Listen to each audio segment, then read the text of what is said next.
Hi guys! Welcome back to my channel. So, usapang Catherine Bernardo tayo at Mark Alcala ngayon.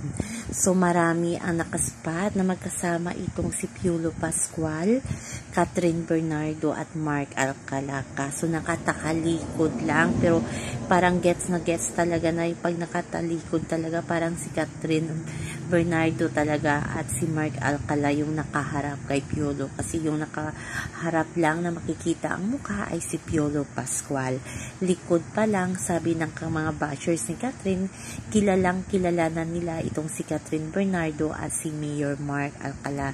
Siguro kasi sina Catherine at si Piolo Pascual ay may isang resort sa island na mag-business partner silang dalawa. Kaya super close sila. So, alam ni Papa P na may relasyon talaga itong si Catherine Bernardo at si Mayor Mark Alcala.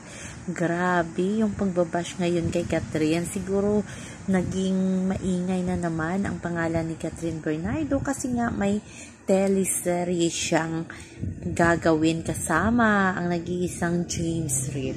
Kaya pinapaingay na naman ng management ang kanyang pangalan.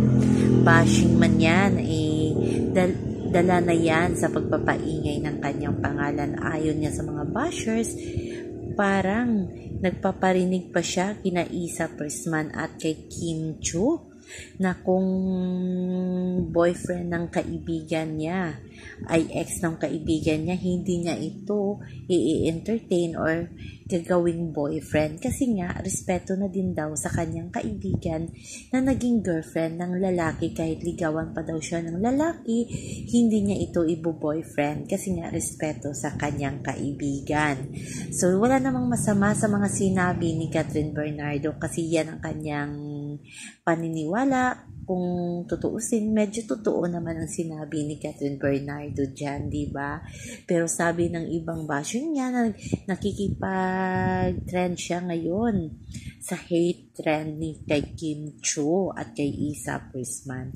Siguro hindi naman sinasadya ni Catherine, wala namang minimension na pangalan itong si Catherine Bernardo. Pero maugong talaga ang balita na talagang si Catherine Bernardo at si Mayor Mark Alcala ngayon.